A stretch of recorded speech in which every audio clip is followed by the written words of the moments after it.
This podcast is brought to you by Most Valuable Podcasts, leading the league in podcasting entertainment. What's up, real MVPs, because we're starting that, Sean. Remember, we're going to start that. Real MVPs, because you guys are real MVPs, checking out Most Valuable Podcasts. Welcome in to the Primetime Podcast. Ricky Widmer here, and joined, I'm just going to say it, as I always am, because it seems like you're always here now, Sean Anderson. Hey. And Sean filling in for Brandon yet again. Brandon's like, hey, I'm going on vacay for the 4th of July. I'm like, cool, you told me with enough time I could get Sean in studio. Happy Independence Day, y'all. Happy Independence Day. Happy Independence Day week, as we're recording this on Monday. And you're here for a special time because Brandon, he was here for the bottom half of the Big 12. Sean comes in for the big boards. We talking Oklahoma today. We're talking Texas today. It wouldn't be the Primetime Podcast if we were to talk about the primetime teams in the Big 12. The primetime teams in the Big 12. So we're looking at the top half. West Virginia, we're going to look at TCU, Oklahoma, Texas, and I'm forgetting one, Oklahoma State. That is who we're going to hit today. Before we get into everything, a little bit of housekeeping for you guys. Number one, if you want to help support the channel more so than you guys already do, make sure to check out patreon.com/mostvaluablepodcast, where you can help us a little bit more than just watching each and every day. Also, go on to iTunes, give the Primetime Podcast and all the podcasts at MVP a 5-star rating, and then type a little something about why people should check out the podcast and what you like. You can get our shirts down below in the description from our store. Store is also at mostvaluablepodcast.com, where you can also catch MVP each and every day. Let's kick things off. Let's start. The way we do it is when we pick the order, for those of you who are new, we start from the bottom. So for this, we're going to start with the 5th place team from last year in the Big 12. Let's start with the West Virginia Mountaineers. And the thing I am going to start with is, the thing I want to ask you is, how high for you? Because neither you nor I are actual West Virginia Mountaineer fans. I got so many comments in the Texas Tech video calling me an idiot just because I said Texas Tech might be able to upset the Mountaineers this season. How high for you should the Mountaineer fans be on the excitement level with Will Grier and everyone they got coming back for this season? I mean, if you look at it, you got to be thrilled. I mean, because obviously he had the injury down at the end of the road, and he wasn't able to play in that Oklahoma game, got injured in that Texas game, and obviously wasn't there for the bowl game, and it really showed. I mean, you lost 3 straight to end the year, and I was looking at their season beforehand. It was like they couldn't get going, and they finally got that 2-game win streak against Iowa State, Kansas State, 2 teams that were pretty good last year, and then Will Grier has his injury, and he's not able to finish out that Texas game. You got to be thrilled, though, because, I mean, he looked fantastic last year. 34 touchdowns, 12 interceptions. He's a guy that can run. He's a guy that can throw the ball, too. He's a very accurate passer. Obviously, we're not talking about his future right now because, it's not dependent on what he's going to do in the NFL. He might not be an NFL quarterback just because of his size, only being 6'2", but for a college game, he might be able to dominate this year, especially with the ability of him, throwing the ball. I think he had only one game where he was under 300 yards passing. You got to be excited if you're a Mountaineer fan. Well, and for me, it's not just Will Grier's. They also have coming back. They have big wide receivers coming back. They also have their big wideout is David Stills. They always got Yandi Kajesti, probably said that name wrong, at left tackle. He's a big returnee for them. And Grier actually this offseason, little quote here from Atlon Sports, said, "We had a pretty good offense, but we're going to fine-tune some things and be really good this year." And to me, they have to, because the thing that concerns me, and this is why I said I wouldn't be surprised if a team like Texas Tech, I wouldn't be surprised if a team like Iowa State flips the win that the Mountaineers got last year into a win this year, is because you look at it, every game except for Kansas that they won, Texas Tech was only an 11-point win. Baylor, they only won 1 conference game last year. That was only a 2-point win. Then you had Iowa State. That was only a 4-point win. Kansas State, that was only a 5-point win. Very close games. And that, to me, shows like, hey, teams like especially Iowa State, where you're going to be going to Ames this year, could an Ames Iowa State team flip it because it was so close last year? But you need to look at the games that Will Grier had. I mean, he was the leader, he was the catalyst for this West Virginia team, and you think he's going to get 1 year better because he's going to be working with the guys that are coming back, and he's just going to progress as a quarterback. This was his first year last year as a West Virginian, and now he's going to be finally into that offense for a full year. He has the experience being in the Big 12, and you look at those games that you mentioned. It was Texas Tech, it was Baylor, and I think the other one you mentioned was Iowa State. In that Iowa State game, 20 and 25 passing, 316 yards, 80% completion percentage, and 2 touchdowns, 1 interception. In that Baylor game, he dominated Baylor, 26 for 37, 70% completion percentage, 5 touchdowns, 0 interceptions. And that Tech game, 32-41, 352 yards passing, 78% completion, and 5 touchdowns and 1 interception. I mean, he was accurate, and when he was on, he was dominating those teams. And those teams really don't have massively great defense, especially Texas Tech. I mean, Texas Tech is known for... It's the Big 12. Yeah. We don't play defense. I mean, they're known for... Well, Iowa State, I'll give credit to Iowa State. Iowa State had one of the better defenses last year in the Big 12. But, especially Tech. I mean, Tech really has been known for their defense ever. It's all about that offense with the Red Raiders.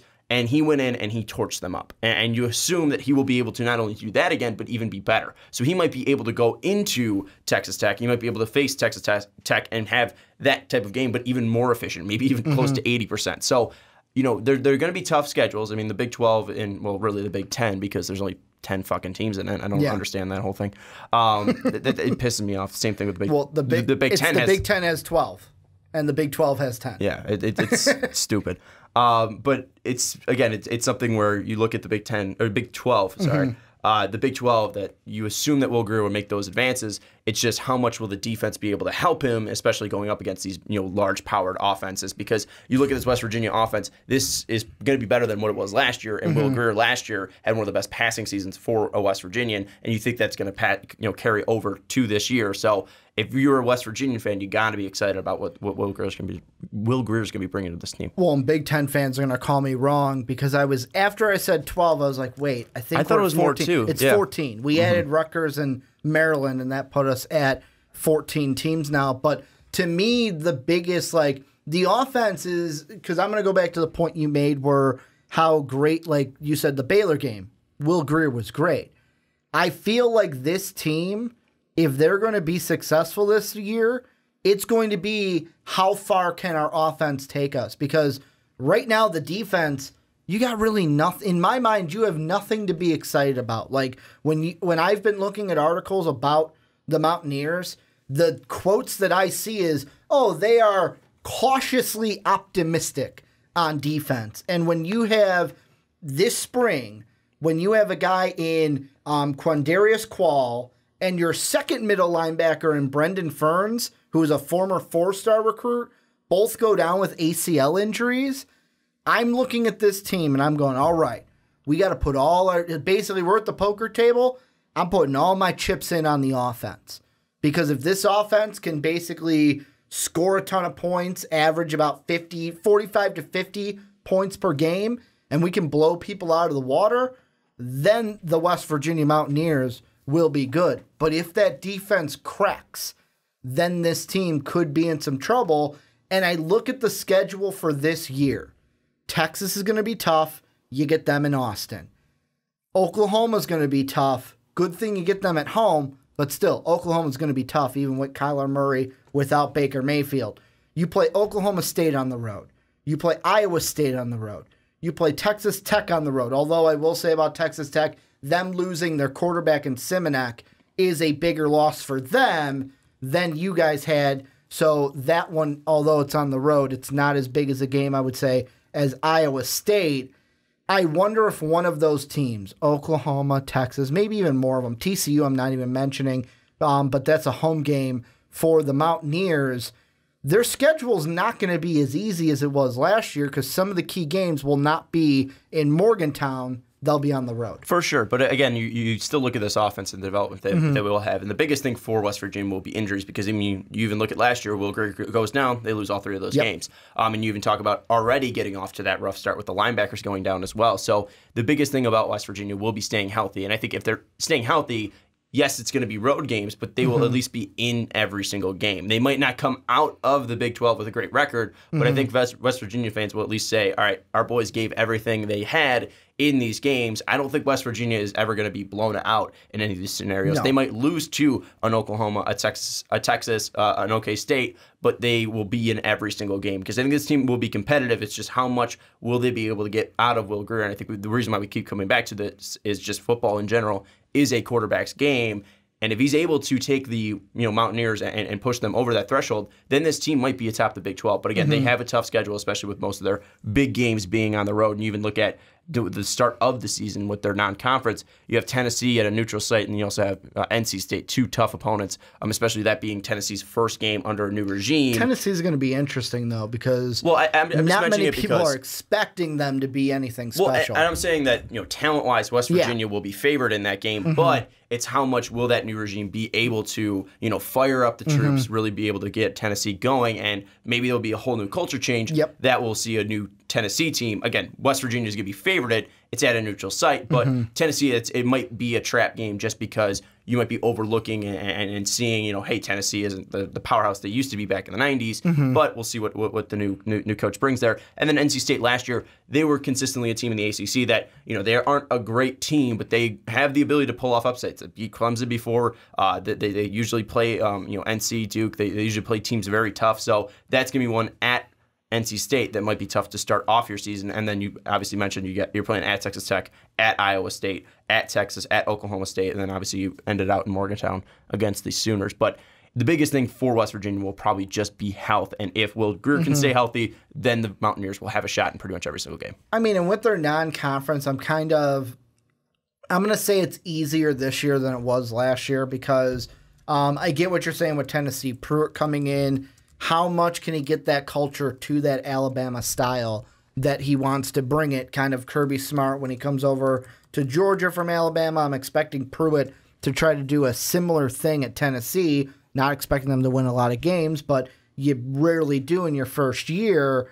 But NC State, although they were really good last year, I think that game this year, it's on the road, might be a little bit, like fractions of a percent, easier for West Virginia than last year opening the season against number 21 Virginia Tech on a neutral site because VT was coming off of that year where they had just lost to the Trubisky in the ACC championship game and they were looking to do great things in the conference.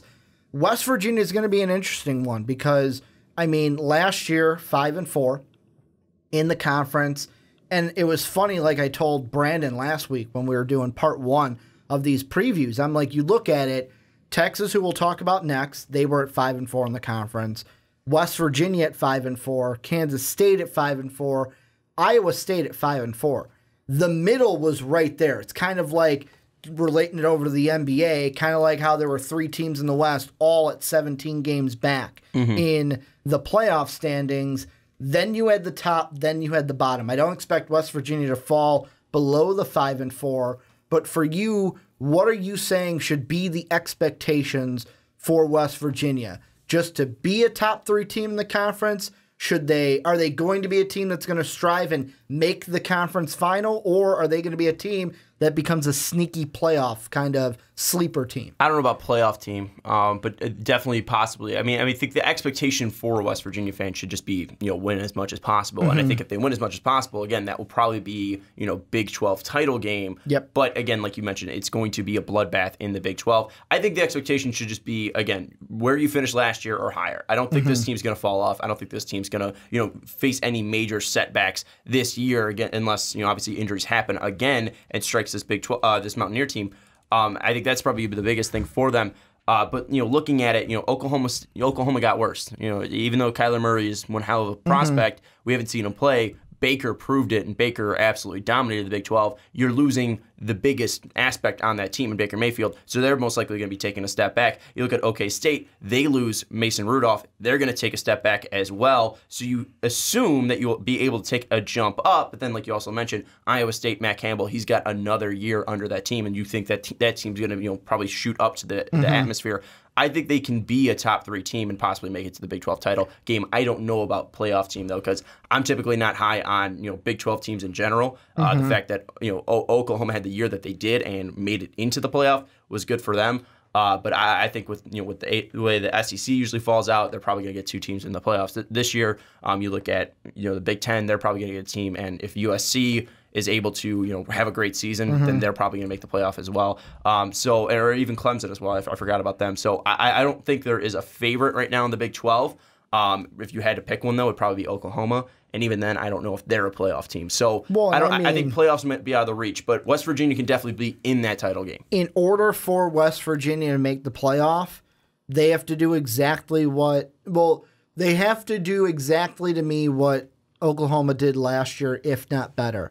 They have to win every single game, or they can only lose one, probably that North Carolina State game. Because, yes, Iowa State at the time, early October, unranked, upset the Sooners.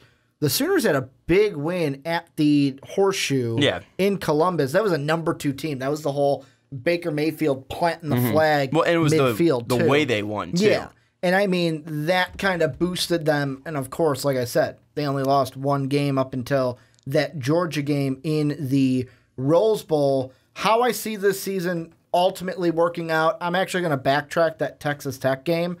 I will say West Virginia will win that one only because of the question at quarterback. I think Cliff Kingsbury with Texas Tech gets fired this year. That's how bad of a season Texas Tech might have. With West Virginia, I see wins up until that Kansas game. So you win everything up till then. Iowa State's a question. Baylor, you get a win, and then it's basically what do you do with the bottom 4? And like you said, Baker Mayfield's no longer in Oklahoma. Yes, they have Kyler Murray, but Kyler Murray is no Baker Mayfield, although he is good.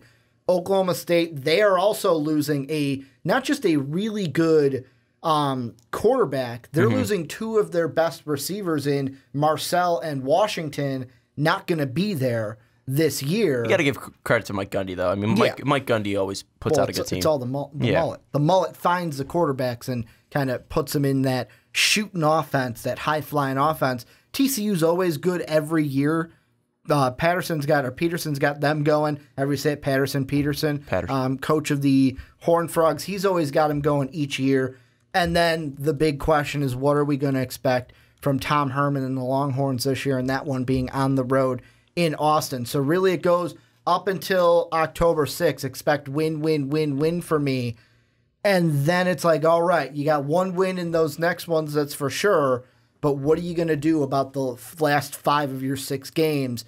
And it's basically nut up or shut up, basically. And are they going to be able to win those games against the tough Big 12 opponents? Yeah, I agree with you about up to October 6th. They're probably going to be heavy favorites in 3 of those games: Kansas, Texas Tech, and then Youngstown State, obviously. Yep. Then you look at the Tennessee game. I think they should win that game. NC State, that's going to be possibly a difficult one just because it's on the road at NC State, but I think West Virginia will still be favored there. And then Kansas State, again, they had a good season last year, and Snyder always puts out a good team too.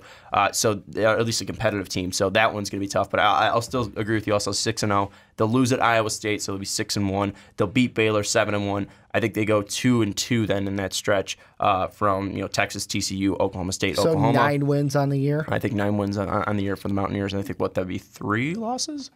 Iowa State, and then two to the end of the season. So it'll be because they play a total of 9 conference games, 12 total games, so 9-3. 9-3, and then it would be 7-2 in the conference. No, 7-3 in the conference. Yes. 6-3 in the conference. And that would be better than last year. They were 7-6 last year. Well, 6-6. That's 7-5. That 6th loss was their bowl game last year. So they were 7-5 before their bowl game last year. You'd basically put them with 2 more wins in the conference, or 1 more win in the conference, and 2 more wins overall. But this is where you guys come in. Let us know what you think down below about Will Grier, about this Mountaineer team, Mountaineer fans. Let us know how excited you are for this year and what do you expect from your Mountaineer team in 2018. Let's move on, though, Sean, into the team that, I'll be honest, out of this top half of the Big 12, I am most excited for this team, or I should say I'm most excited to talk about this team, because I feel like, especially from a national standpoint, there's a lot of, not just speculation, but there's a lot of hype surrounding the Texas Longhorns coming into Tom Herman's second season with the Longhorns in Austin. Last year, everyone was all over. I was especially all over the Longhorns, basically with what Herman was able to do with the Cougars in Houston, now coming over to the Big Boy League in the Power 5. I want to start this one basically just asking you this.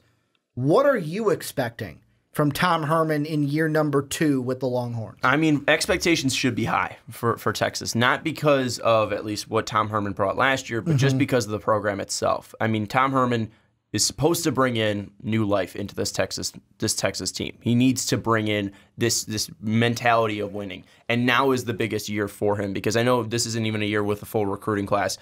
This isn't a year, you usually give coaches at least 3 years before we see how the recruiting classes are developing, how the guys that they brought in are taking to the system. But this is Texas. I mean, you have your own network named after you.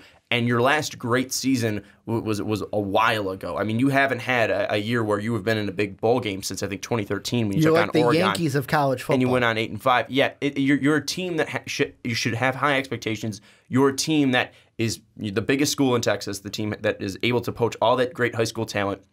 You need to be able to bring a winning culture, and the expectations should always be high. And if you're not able to do that, Tom Herman, you need to step away from your job. So the biggest thing for him is just putting out a team that's close to winning, a team that's near the top of the Big 12, and that should be at least the expectations. Now, I don't know if that team's going to at least hit those expectations, but for at least Texas fans, that's the expectation every single year, is to be a team that is winning, a team that's consistently a top 15 team in college football, and probably even higher than that, being a team that's typically in the top 10. So if you are a Texas fan and you're a Texas at least follower, you're probably expecting a great season from Tom Herman, because that's what you're promised with this athletic direction, and this is what you're promised from being a powerhouse in college football. You're expecting a top 25 team. You're expecting winners. You're expecting a team that you're not just over 500 and 7-6. You're closing in on those 9 and 10 win seasons. So the expectation should be high, whether it's deserved or not, just because you are the Texas Longhorns. Well, and the thing that I think is most important is immediately what I like to do when it comes to these is look at the schedule right away. And last year, the Longhorns, one of the big things they've got that's a positive this year is, like we were talking about, West Virginia doesn't have this question, but like Texas Tech has it. You've got Oklahoma State has this question. Oklahoma has this question where it's, you had a quarterback last year, you lost them. Texas doesn't have that problem. They've got Ellinger, they've got Buechele, both coming back this year. I mean, Ellinger should be the one that's the starter, will probably be the guy to win the job. Buechele will be the backup, but even if Ellinger gets injured, Buechele is there, and you're confident in him to know the system being in year 2 under Tom Herman. The thing I look at earlier in the year, the Maryland game is a question for me right away, because Maryland last year blew everyone out of the water in that first game, basically saying, what, you put 51 points up on the Longhorns? No one was expecting that. This time it's on a neutral site. I don't even know what to expect, although I'm kind of expecting. That kind of doesn't sound right. Oh, I don't know what to expect, but this is what I expect. I think the Longhorns will win. The USC game is a huge question mark too, because they don't have Sam Darnold. And the funny thing is, when Dave and I were in California for VidCon, the last Uber driver we had, Jose, if you're watching, you're a great Uber driver, driving us from the convention center to John Wayne Airport. Dude was a USC fan through and through. I could tell because he had USC shirt, USC shorts, USC gym shoes. He was decked out USC from head to toe. And he was saying, because I asked him, just friendly conversation, you a big USC fan? And he just went off with USC. And he was saying, I can't remember the exact name, if it was either Jack Sears or if it was Matt Fink. Both guys are from the California area. Matt Fink is a Rancho Cucamonga product, whereas Jack Sears, I just love saying that, is a San Clemente, California native. It was either one of those two guys. And he goes, yeah, this guy, I'm thinking it's Sears because he mentioned freshman. He goes, this guy's going to be special because he's going to be probably the one that wins the job. And people are saying he's even better than Darnold. If that's the case, and that becomes true, that game against USC just becomes as interesting as it was last year.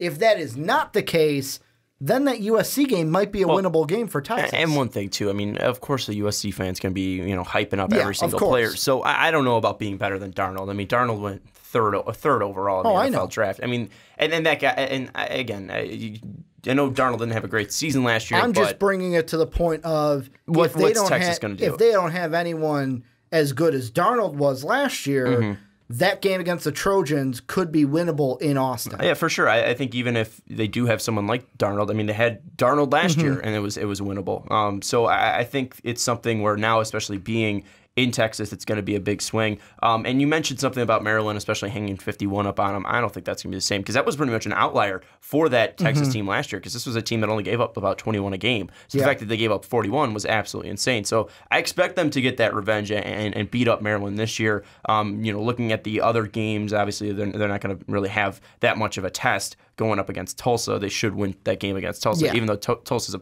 fairly decent, consistent mid-major team. Then you look at that USC game, and obviously the question is how good will USC be? But if you're Texas, I think you got to be favored because not only is it at home, and not only did USC lose Darnold, but you have more returning players than this USC team. And you have, obviously, Tom Herman, who's trying to prove himself. This would be a marquee victory for a Tom Herman program. If you're able to go up and beat USC, that is a key victory. And especially being in Austin, you need to fire up your guys. And I think Texas will most likely be favored in that game, albeit by a very small margin. I think it's going to be a very close line.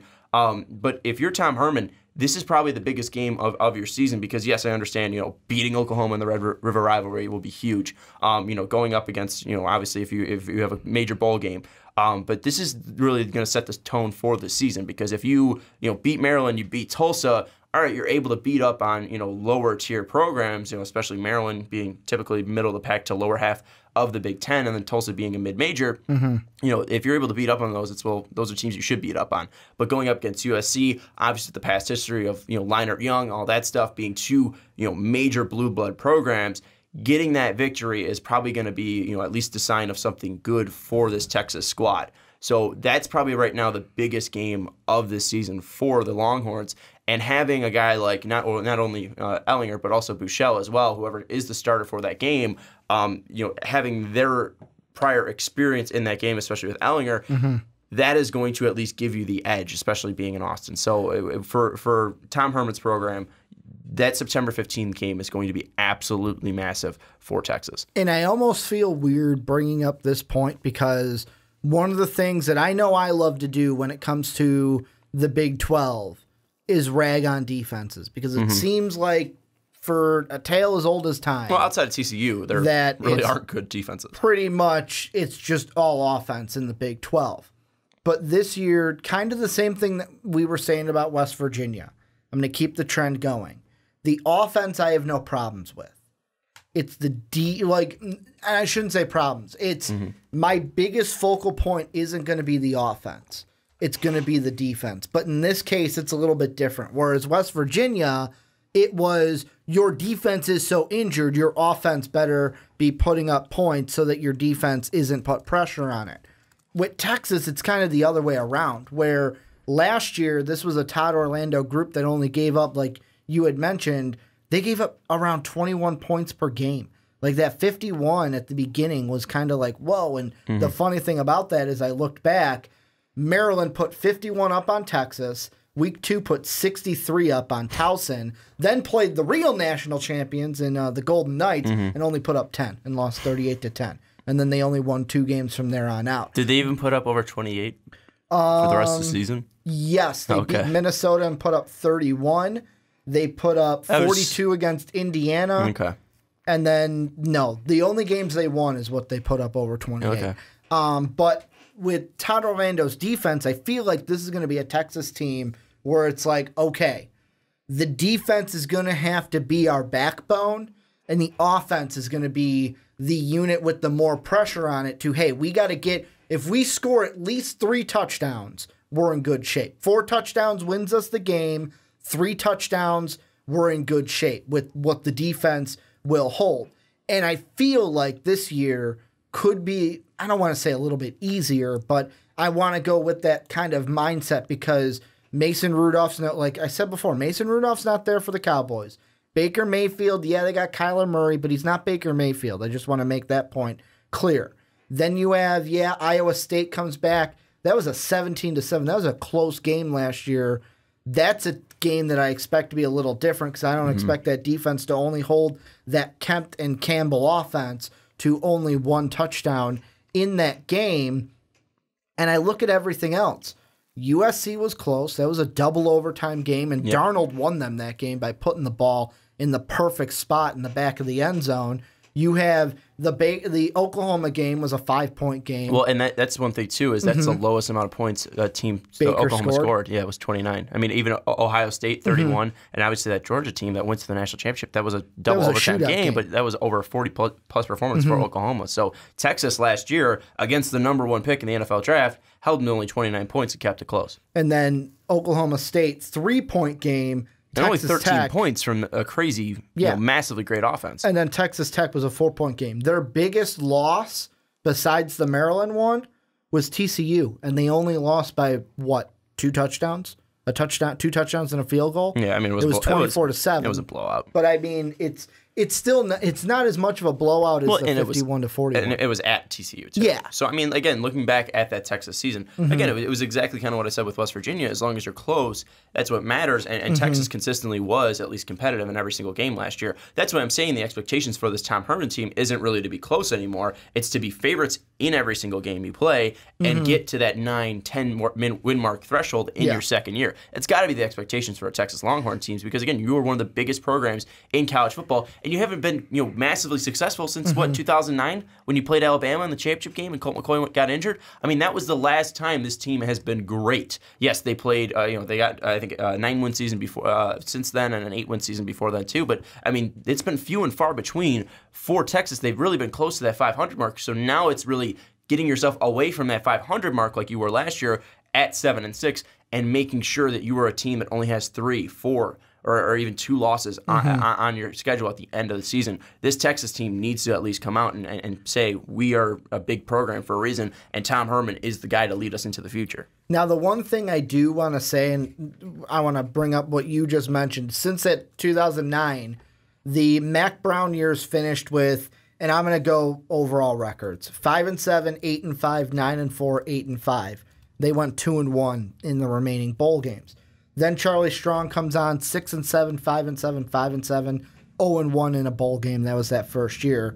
Tom Herman comes in 7-6. And I know that a lot of people will say, and a lot of people have said whenever we talk about the Longhorns is, hey, you got to give Charlie Strong some credit, man. He recruited the guys that Tom Herman had this year.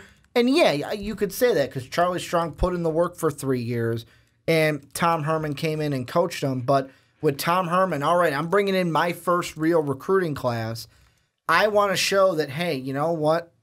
I don't want people talking about Charlie Strong anymore. I want people to say, wow, this team is good. Look at Tom Herman as head coach. And the thing I want to ask you is the differences in schedule this year. Last year, they had a lot of big games back-to-back. They had Southern Cal and Iowa State were back-to-back. Oklahoma State were back-to-back, and then they had some space out. Whereas this year, and I kind of like this for the Longhorns, their tough opponents are kind of spaced out. The only 2 that are back-to-back, maybe, is Southern Cal and TCU. Yeah. Other than that, Oklahoma and Oklahoma State, separated by a Baylor.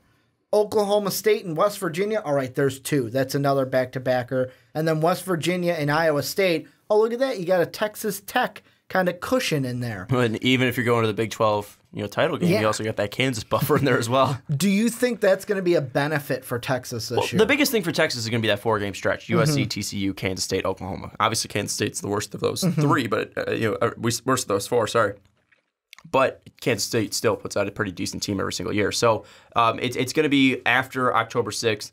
What does this Texas team look like? Because they could start off the season 2-0, and they probably will start off the season 2-0 with wins over Maryland and Tulsa. They should beat Kansas State. There's 3 wins right there. But are they going to be 3-3? And are they going to have to pretty much, like I'm saying, their expectations are 9 wins? Or are they even going to have 2 losses and 1 and 2 in the conference? Well, I'm just saying if they start off 3-3 and the expectation's 9 wins, well, now you got to win out. And beat Baylor, Oklahoma State, West Virginia, Texas Tech, Iowa State, and Kansas. I mean, you're going to have to win out, run the table at the end of the season. So this is going to be a massive stretch from that September 15th to that October 6th game where you're going to need to at least get a win against USC, TCU, or Oklahoma, and then obviously add in win against Kansas State because, last year, obviously USC and Oklahoma were close games, and then that TCU game was a big blowout, but you have them in Austin this year.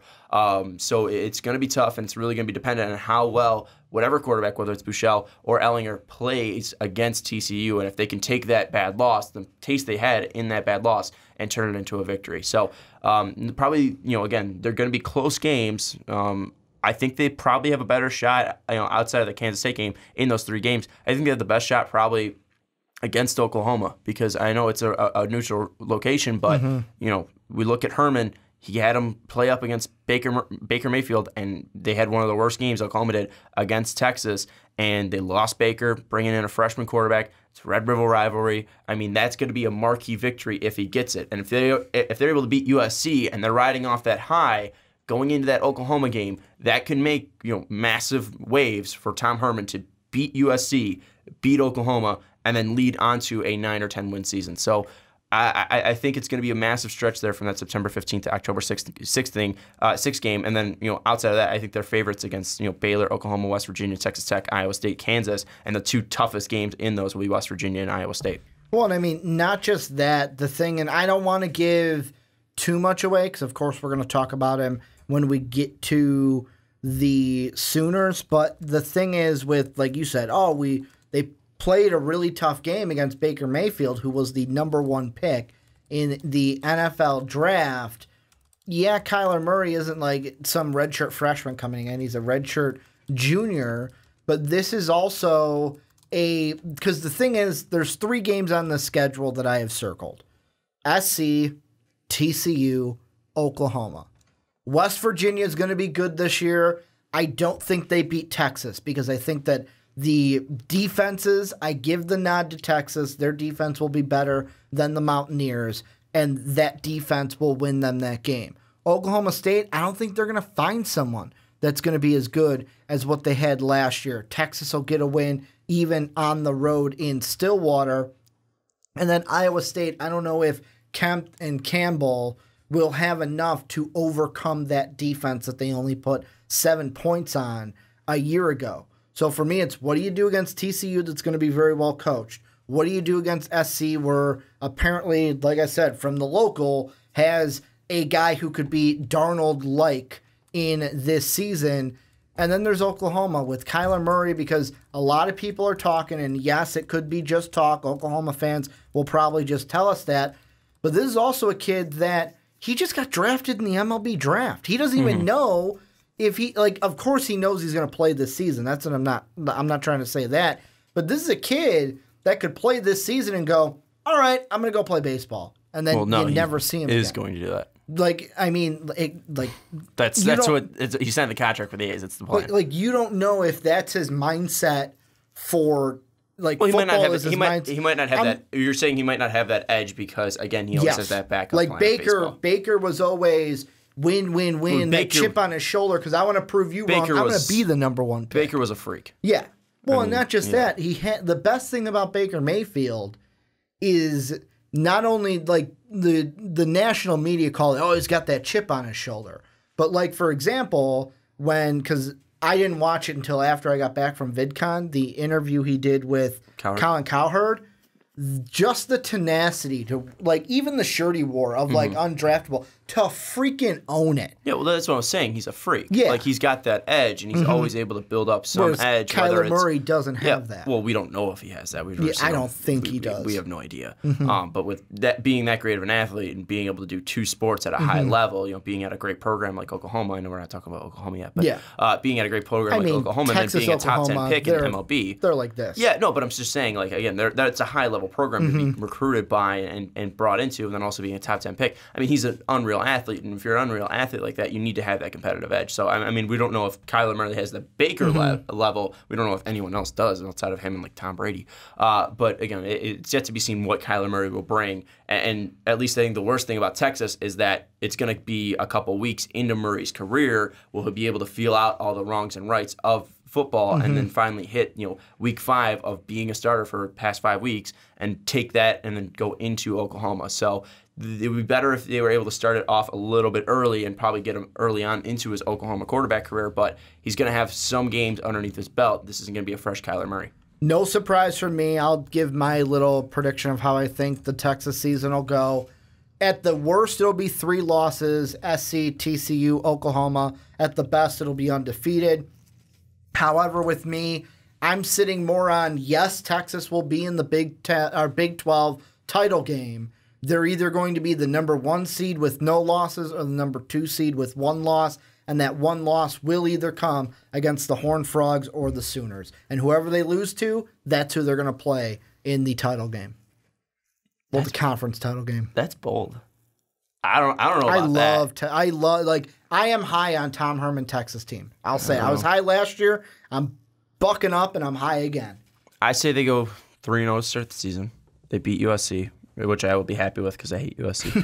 And I'm not afraid to say that because USC team fans are probably not watching this because it's a Texas preview. I think they lose to Gary Patterson and TCU. I think they beat Kansas State. I think they lose to Oklahoma. I think they beat Baylor. I think they beat OK State. I think they lose to West Virginia and then finish out on a 3-game win streak. So they have 3 losses, and I don't think they get to that Big 12 title game. So you think it'll be? And I know we've got 3 more teams left.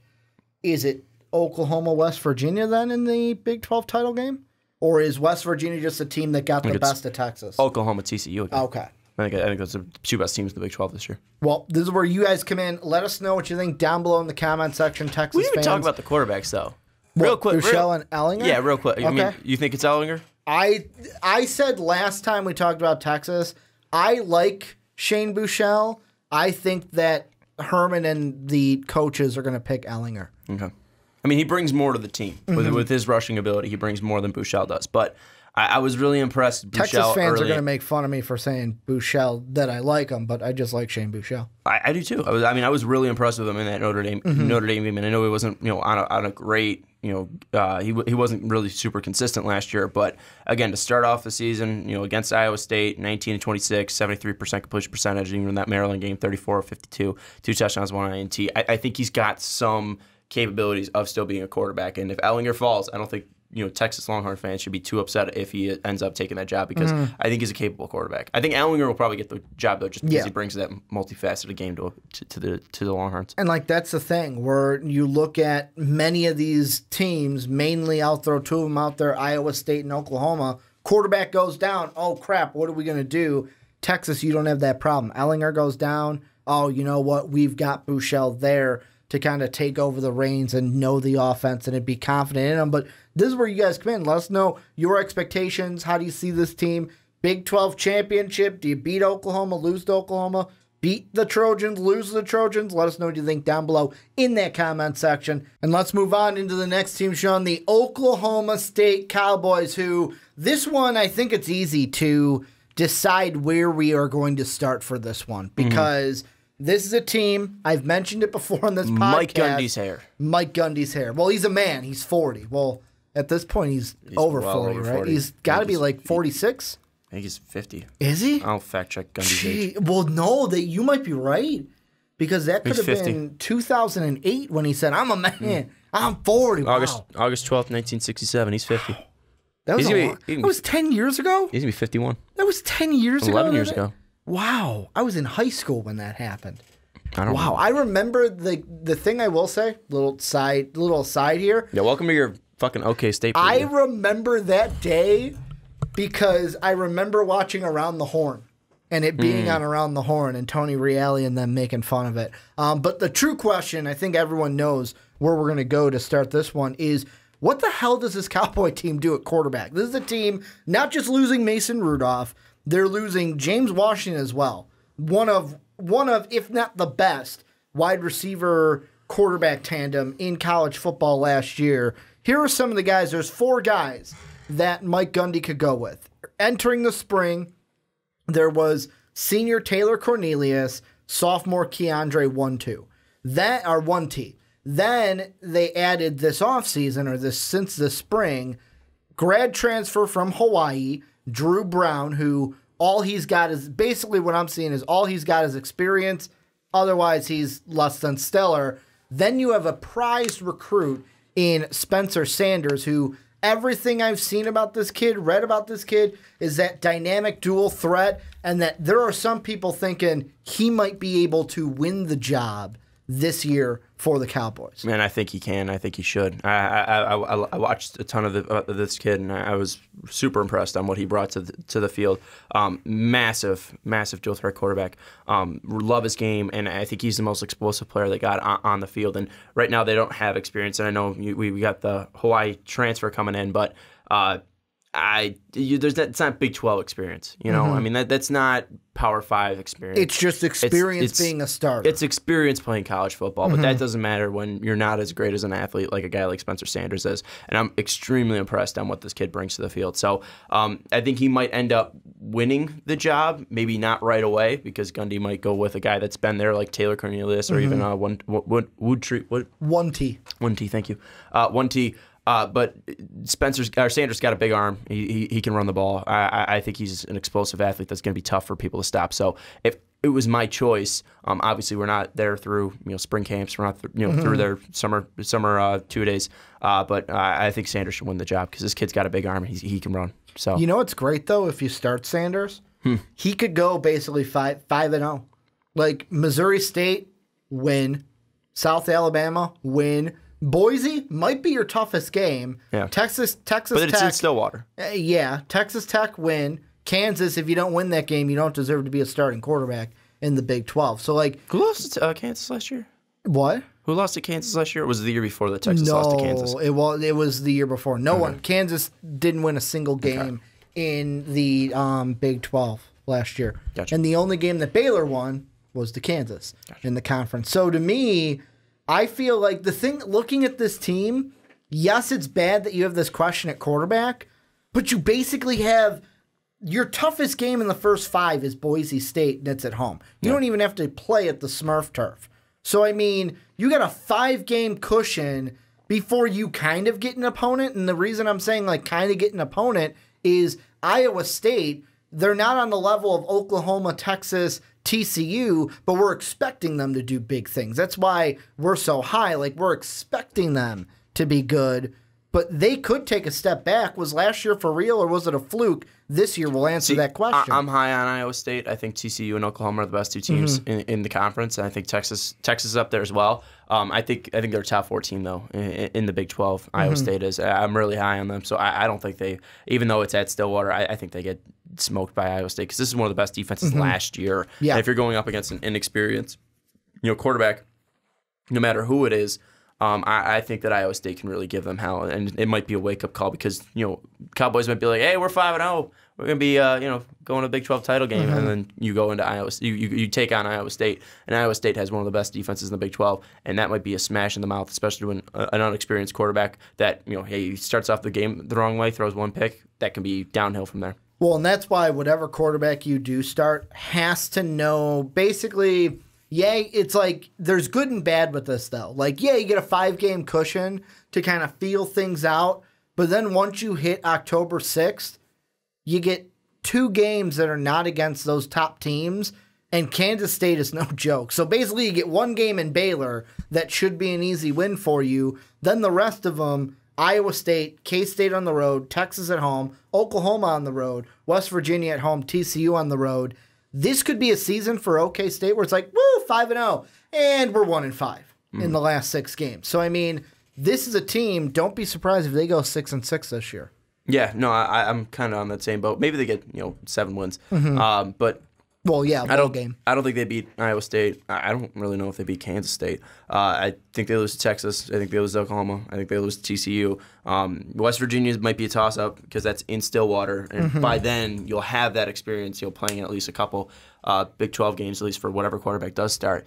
So that might be one that is up there. But even then, I mean, we saw what Will Grier did, and if that West Virginia team's healthy, that could be a team that might make it to the Big 12 title game. So, yeah, I'm not really high on Oklahoma State. It's just there's so many question marks, and Gundy has had great teams over the past 3 years, but having those guys leave and Mason Rudolph going to the NFL, it's going to be tough to bring it back. And I don't think it's really going to be a bad season if Gundy doesn't have a great season, but I think it probably should be expected because you're losing a lot of players. There's a lot of turnover, and great coaches do bounce back from that, and I think that Gundy can do that, and I think this is going to be a down season for Oklahoma State. I think they make it to a bowl, but I don't know if they... 6-6 team. I think a 6-6 bowl. Well, and another thing, you lose a lot on offense. A thing that also isn't good is, it's weird, I'll bring it up again, defense on a Big 12 podcast, but, I mean... The last, 4 seasons, 53rd, 93rd, 100th, 92nd, and then last year they averaged 79th or ranked 79th in total defense. They made a change this offseason. They bring in Jim Knowles, who was with Duke. He does inherit 7 starters on the defensive side. He's going to bring in, I believe it's the 4-2-5 scheme, not like a 3-4, not a 4-3, a 4-2-5 scheme. Is this going to help at all? Like, is this going to be a big help this year? And do you see Oklahoma State? Because I don't see their defense making a huge jump. The biggest thing is that they bring back 7 starters. I don't see them being much better than 79th in total defense. I don't think the scheme's going to change too much. So I think, and I agree with you, I don't think it's going to be that massive a jump. I mean, this isn't going to be a top 50 defense in college football. I don't think they're going to be as bad as they once were, being 100th, but I think sticking around 79th, maybe jump up to about 60th is probably the best they can hope for. And especially bringing in a new scheme, bringing in a new defensive coordinator, it's going to be tough for them to finally take the ship and turn it up to where they're near the top of the Big 12 in defense. TCU's got a massively great defense. You look at Iowa State; they had a great defense last year. Texas had a great defense last year. I don't think Oklahoma State is up there in that level, and I don't think Knowles is going to be able to flip that over in 1 year. Now, maybe in the next couple of years, Gundy will be able to change that, but right now, I don't think that's what this is. Having those losses with players leaving, players transferring. It's a massive loss, and then also bringing in new schemes. I think this is going to be a massive year of turnover for OK State. I don't think they're going to win against the big programs, and they might get wins over Kansas, Baylor, Texas Tech, those smaller teams. But going up against those big programs, having all this turnover, not having guys that you consistently lean on like you had in Mason Rudolph, I don't think this is going to be that great of a year for OK State. Well, and I mean, it's weird because when we say not that great of a year, if you think 6-6, think about it this way. If they go 6-6 overall, and they would go basically, what would that be? 3 wins in the conference if I'm looking at it? Yeah, 3 wins because Baylor, Kansas, Texas Tech. So you would have 3 wins and 6 losses. That might put you last year, using last year as a barometer, that would actually put your Texas. That would be at the bottom. Like Texas Tech was 3-6. This is what I think it's going to be. Let's look at let's take in the whole "I'm a man, I'm 40" thing. Yeah, I think that was 2008 when that happened.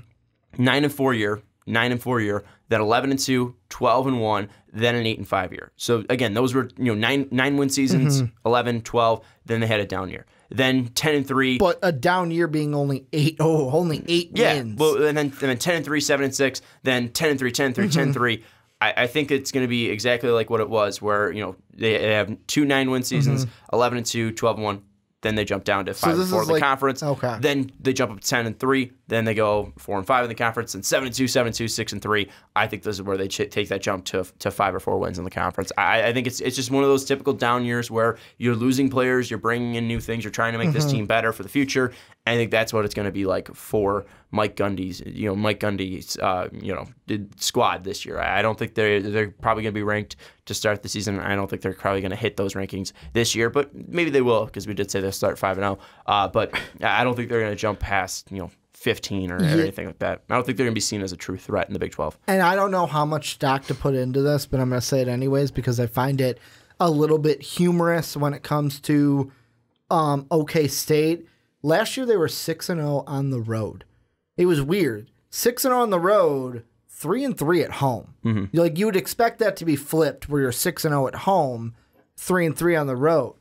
If they, let's say, even come close to that 6-0 again, maybe this year could be good then. I mean, TCU on the road, Oklahoma on the road, Baylor on the road, K-State on the road, Kansas on the road. Am I saying they win all their road games again? No. But do you see that 6-0 being like, all right, this was a well-coached team on the road, or was it, they had Mason Rudolph and James Washington that balled out on the road? I think it's both. I mean, Mike Gundy can still well-coach a team, and he also had great players in Washington and Rudolph. And then you also look at their away schedule. They went up against Pitt, blew them out, went up against South Alabama, blew them out. They went up against Texas Tech, won by 11 points or whatever. I mean, they didn't have that tough schedule Could away. have lost to Texas on the road. Yeah, the 2 ones were Texas, which was a close game, and Morgantown, where they handled the Mountaineers. And then they had Iowa State, too, which they only won by 7. So, I mean, they won close games. They had a veteran quarterback and a veteran coach. And Matt Campbell wasn't able to right the ship there in Iowa State to get that win in Ames. Morgantown, Will Greer wasn't able to do enough to win that game. I mean, it's not too shocking that they went 6-0, and then especially looking at that home matchup, you lost to Oklahoma at home, you lost to TCU at home, 2 teams that were in the championship last year, then you lost to Kansas State at home by 5. So it's not anything too crazy. You lost against good teams at home. So especially with the massive punch in the mouth that was that Oklahoma game where it's just back and forth, back and forth, back and forth. And then finally Baker pulls away and wins that game for Oklahoma. I mean, they were competitive in those games at home. What's your bottom line for Oklahoma State? Because this is a preview that I feel like out of all the ones in the second half of the Big 12, this is pretty much the easiest because of, we have a question at quarterback, and we it's either go with experience and not lackluster, I don't want to say talent, but lackluster skill, or go with, wow, this kid's very skilled, but he might not be as experienced as we want. I think you got to go with the skill. See what he has, throw him out there. So I would say go with Sanders, especially going up against Missouri State and South Alabama right away. I mean, you should win those games no matter who's starting at quarterback. Get them 2 cupcakes right away. Exactly. So I think they go 2-0 to start, then fall to 2-1. I think they lose to Boise State, then win 2 back-to-back against Texas Tech and Kansas State. Then they lose 3 straight against Iowa State, Kansas State, Texas, then beat Baylor, then lose 3 straight again, losing to Oklahoma, West Virginia, and TCU. So that's, 7 losses. So 5-7 for the Oklahoma State Cowboys. I'm not going to be far off from you. The only thing I'm going to change is Boise State. I think they go 5-0 to start the year, and then 1-6. Like, it's going to be the classic, woo, we're 5-0, man, we're going to, and we're 1-6. Wow, that second half of the season really sucked. I think Boise State will be going to be. I think Boise State will be a close one. I think Iowa State will be a close one. I think Kansas State will be a close one. West Virginia will be a close one too, but I think they just end up losing those games. Hey man, according to ESPN, we could go down to Stillwater for that Missouri State game, only $8. Ooh, $8 is the cheapest ticket. Shocked they're not selling that one out. We can go see some. What is it? The Grizzlies, the Missouri State Grizzlies, I think, and the Oklahoma State Cowboys. No idea. Don't care. We're not previewing them. Well, we're not. I'm gonna look at it anyways. The Bears. I was Grizzly Bear. It's the same thing, but it's the Bears. I think I'm thinking of Montana. Is the Grizzlies. But this is where you guys come in. Let us know what you guys think down below. And let us know your thoughts on Bears. Yeah, on Bears. What do you expect from OK State? Are they going to be good? Will it be a bad season? Will it be an okay season? Who should start a quarterback? Let us know what you think down below in that comment section. Let's move on, though. We're almost done. 2 teams left in this podcast, and they are the 2 teams from last year's Big 12 title game. Big 10. Big 10. The Big 10 because they only have 10 teams. Big 10, Big 14, so the Pac-19. Sean's going to petition for the Big 12 to become the Big 10. Bring the Big East back. Make the Big East great again. Well, the Big East, aren't they technically still in basketball? Yeah, but make them great again. Yeah, like, come on. They got St. John's. We missed the good Big East. Well, I missed the old Kemba Big Walker. East. Yeah, The Kemba Walker days. put West Virginia back in there. Put Notre Dame back in there. Let's get this shit real. You know what's funny when you brought up the 19 when you said the Pac-19? What? I used to do that in the college football games. The first year they had it to where you can kind of change conferences. Yep. I would always, whatever conference I was in, I would make it like a 20-team conference. Like as many That's teams disgusting. as they would make me put, I would just add all these teams. Like even if they were like non-Power 5 teams, I would just add them in. I would always put Tulsa into the Big 12. Really? Yeah, I was a big Tulsa guy for some I would reason. always add Notre Dame into the Big 10. I forget their quarterback. I would do that too. I forget their quarterback, Tulsa's quarterback. Welcome to the TCU preview, by the way. We started off the Oklahoma State one, talk about Mike Gundy's mullet. Well, and the thing I'll mention first with TCU, because you bring them up while you're looking at who Tulsa's quarterback was back then. It's like BJ or something. I'll figure it out. This is a team, this should be, I'll be honest, this should be the favorite. No disrespect to Oklahoma.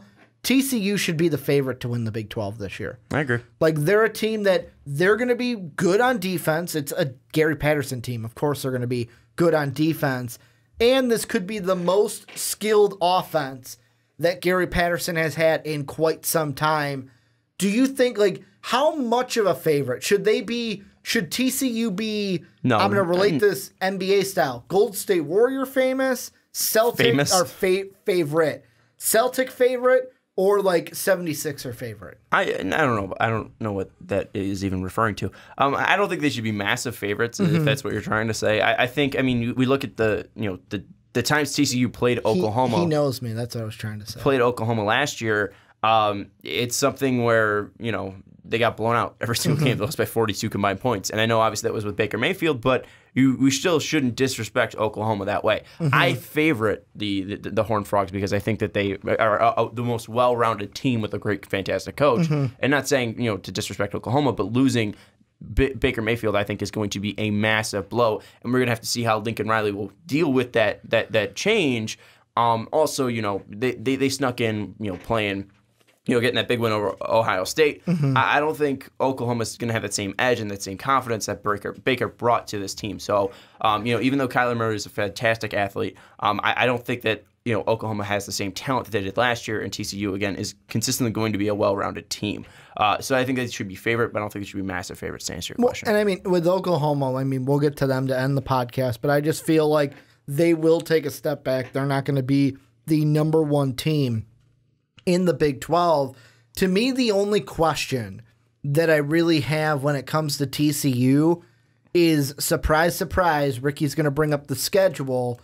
Last year, you looked at the non-conference games for TCU. Jackson State, I'm shocked that Jackson State didn't put up a point last year and lost 63-0, C says in his sarcasm voice. Then you have Arkansas, then you have SMU. This year, you have Southern, which should be an easy win, 65-0. Yep. Then you have SMU again. Yeah, it's on the road, but whatever. You should win that game. Then the question: you're playing. I almost said Oklahoma State. You're playing Ohio State. Both at OSU. Both at OSU. Well, this one's a neutral site game. It's a neutral site. No, I'm saying both OSU. Yeah. Well, I was bailing you out. It's a neutral site game, and it's going to be an ABC game as well. So Kurt Herbstreit will be in the building, and the game day crew will probably be in the building for that one. That, to me, is the biggest question game because TCU, like I said with Texas, I'm spoiling it again. I'm going to predict a TCU-Texas title game. I'm not going to predict who wins that, but that's the top two teams that I think will finish. Oklahoma will finish third in the Big 12 this year. The question for TCU is, do they go to the playoff if they win the conference? The only way they do that is you got to beat Ohio State. Okay. They have all the ingredients there to do exactly what Oklahoma did last year. Beat Ohio State, lose a Big 12 game, win the conference, go to the playoff. I think it's more likely that they lose to Ohio State and run the table in the Big 12. Okay. I think but will that be enough for a playoff spot? I think running the table, yeah. I think it could be, especially if you run the table and win the Big 12. I think it could be enough. I don't know if it will be enough, but it could. I mean, that's definitely what I'm puts saying. Like, it puts you in the top 5. Do you think it will be enough? Not like could it be? Will it be? I mean, it's dependent on what Ohio State does for the rest of the season in the Big 12. Because if they have that marquee win over Ohio State, and then they do well in the Big Ten, then that's probably going to give them a spot. And we assume that 2 SEC teams will be in there, and we assume Clemson the way they are, they'll get in. So, I mean, it probably puts them outside the top 4 if they lose to Ohio State. But again, Ohio State, that might be their biggest win of the season, and they might falter in the Big Ten. Well, we never know. Let's put it this way. Last year, Alabama and Georgia both made it. Clemson made it. If Ohio State beats Oklahoma, they are 13-1 at the end of the year. Oklahoma is 11-3. They would have less losses than Oklahoma. Ohio State would probably be in the playoff. Yeah. So to me, that game, Ohio State TCU, could be a quarterfinal game for the playoff. The thing is with TCU, though, is I don't think they have that next level playmaker to take them over the top. So that's why when they're going up against Ohio State, or even then, the next week against Texas, or Saturday, October 20th against Oklahoma, will they have enough coming from their offense or coming from their defense to have that big star step up and take over the reins? Because we saw last year with every single team, they all had those dynamic playmakers. Baker for Oklahoma. We look at Georgia. They had their 2 running backs, and they obviously had Jake Fromm. We look at Alabama. They had everyone on their defense, and then obviously you saw the good old what's the freshman quarterback's name? What's the freshman quarterback name for Alabama? Tua.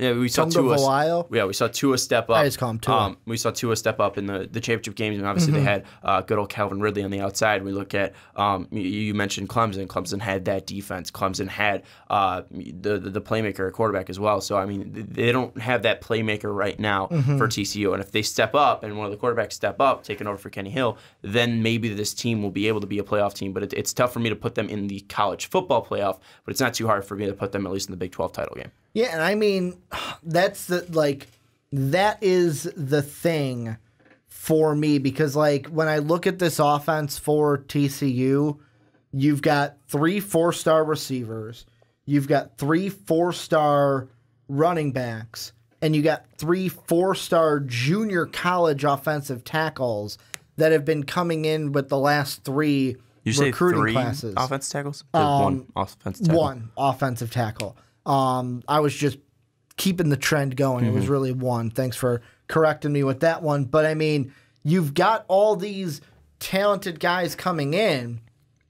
It's how much hype is going to – like, that's the thing that I think might be the biggest thing to overcome for this TCU team, is overcoming the hype that not just we in the national spotlight are going to put, but I'm assuming TCU fans, you're seeing all this talent – you're just as hyped as we are. And the biggest thing for this team to be good to great is that offense, because not only are you losing the quarterback in Kenny Hill, you're also losing that offensive line. You got to take that offensive line and rebuild it, and you have to turn it from just being a one that's going to just be serviceable. You need to have a good to great offensive line if you want to be a college football playoff team. So there's going to be questions coming into this TCU team. We favor them because Gary Patterson has a great track record.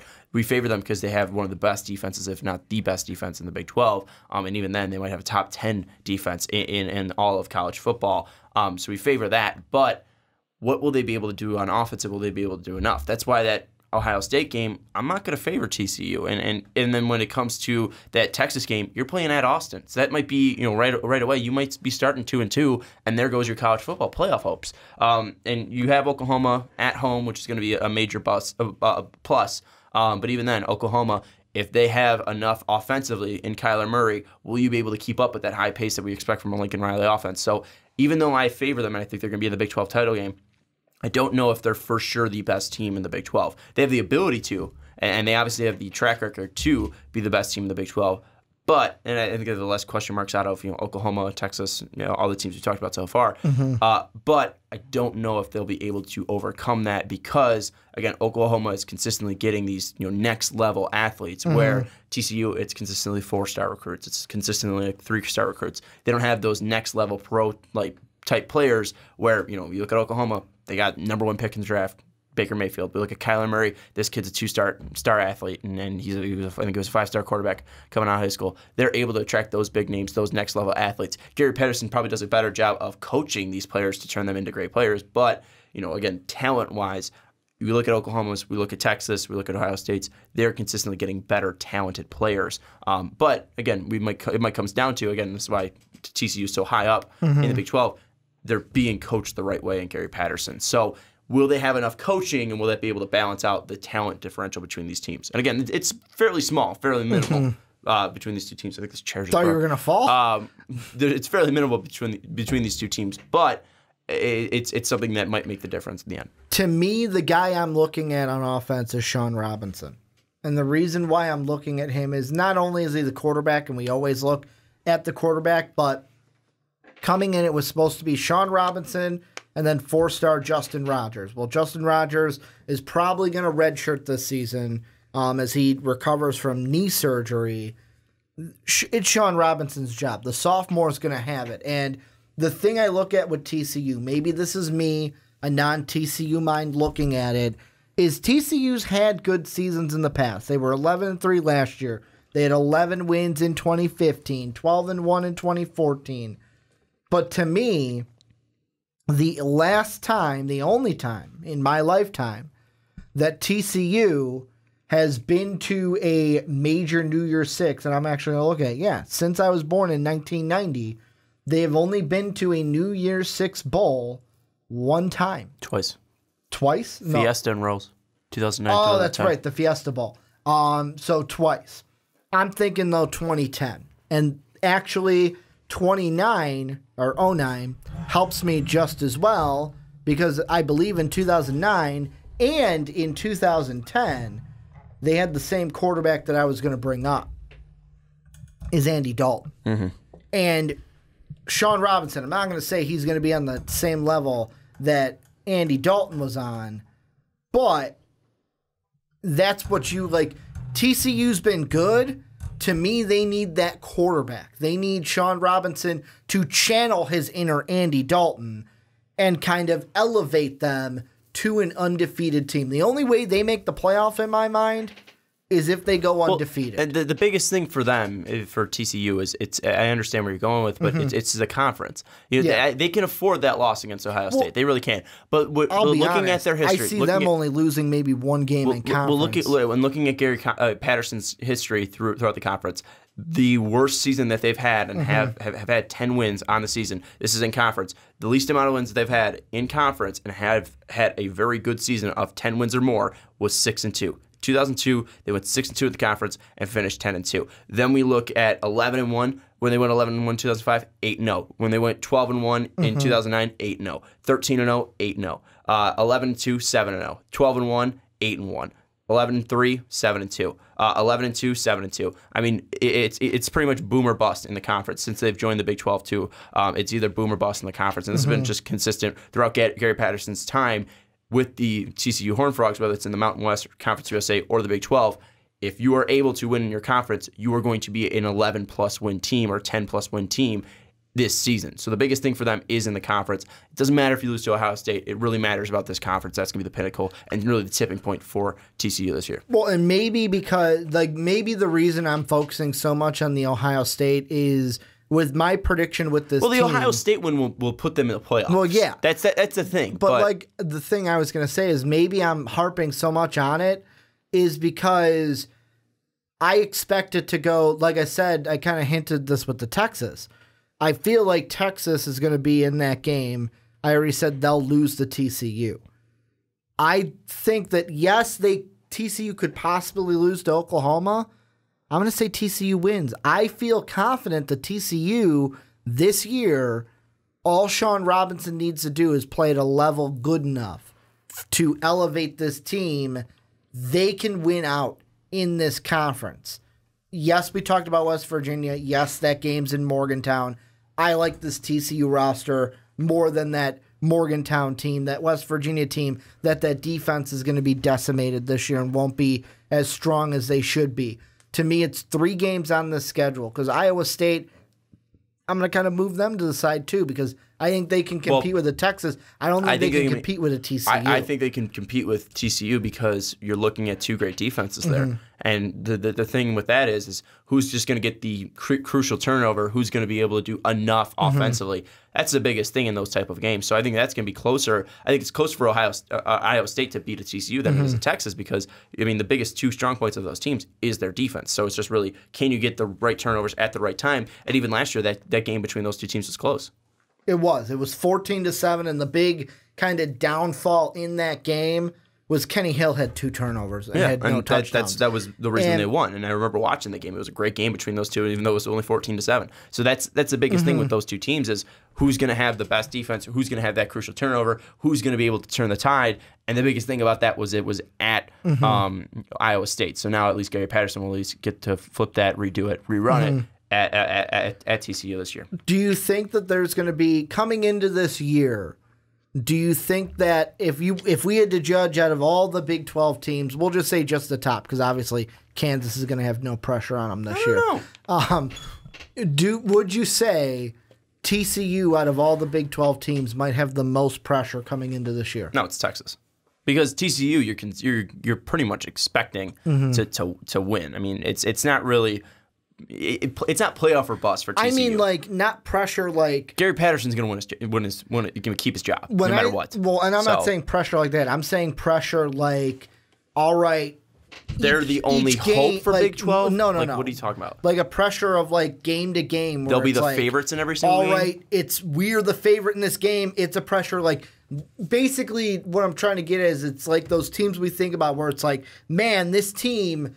They'll have the beginning targets of the on their year, back. Exactly. It's like we're this team, playoff team, and that's like they come out week 2. It's like, whoa, we did not expect Try them to decipher choke Ricky like that. Widmer, what he's trying to say. That's why I've got you here. You're one of the best at trying to decipher what I'm trying to say. That's what I mean. Are they going to have the biggest target on their back, or is that still Oklahoma? I think it's still Texas and Oklahoma, just because of the names that they bring. I mean, TCU's still it's like new. The Red Sox and the Yankees. Yeah, TCU's still technically new to the game. I mean, they're still new to the Big 12. After coming up from the kids' table in the Mountain West. It's still Texas and Oklahoma because, again, Oklahoma was a playoff team last year. What are they going to do without Baker? Focus is going to be on them. Texas, this is still Texas. This is Tom Herman. They have a ton of hype around them. TCU is expected to be good, but I don't think anyone's expecting them to make the playoffs. So the target's big because you know you're going up against a good team. But then again, I think people still might overlook TCU and be like, all right, well, they don't have that great quarterback. They don't have those outstanding players. But that's where Gary Patterson comes in with his great coaching ability, and he's able to win those big games and those necessary games and really give those players edges. So I think it's going to end up being a successful year for TCU. I said Big 12 title game. I'm not picking a winner of that one because I have no idea what's going to happen. But they beat Southern. They beat SMU. I think they lose to Ohio State. They beat Texas. God, I hope this lines up to what I said earlier with every single team. They beat Iowa State. They beat Texas Tech. They will beat Oklahoma in a revenge game.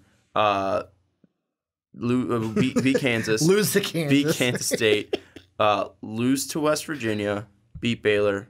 Beat OK State. Do you think Dave, because you weren't on for the Kansas one, if Kansas beats TCU, will that save Dave Beatty's job in Kansas? He won't get fired if they beat TCU? I think if they have a point differential less than 20, he'll keep his job. Okay. Less than 20. 21, he's out of there. If they're getting blown up by 21 consistent, too many points. Yeah, but if it's we're losing them less than 3 touchdowns, he might keep his job. When I look at this schedule, when you're a team like Kansas, why does it matter? It doesn't. It doesn't. You're screwed. They're Your a team basketball sucks. school. Yeah. Oh yeah. Just wait till basketball it's like season. Duke. It's like North Carolina. Yeah. Just wait till. Duke's been kind of okay at football. Kansas did that one year against what, Mangino or whatever his name was. Yep. But Chuck, I believe, was his first name. I think. No, it's Bill. Bill?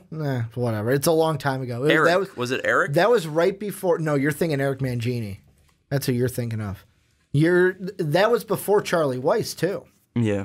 Hold on. Keep talking. Well, the thing I was going to say is one loss this year. Mark Mangino. For me, one loss this year, though, for TCU, and that's going to be Ohio State. That is regular season only. That is not title game.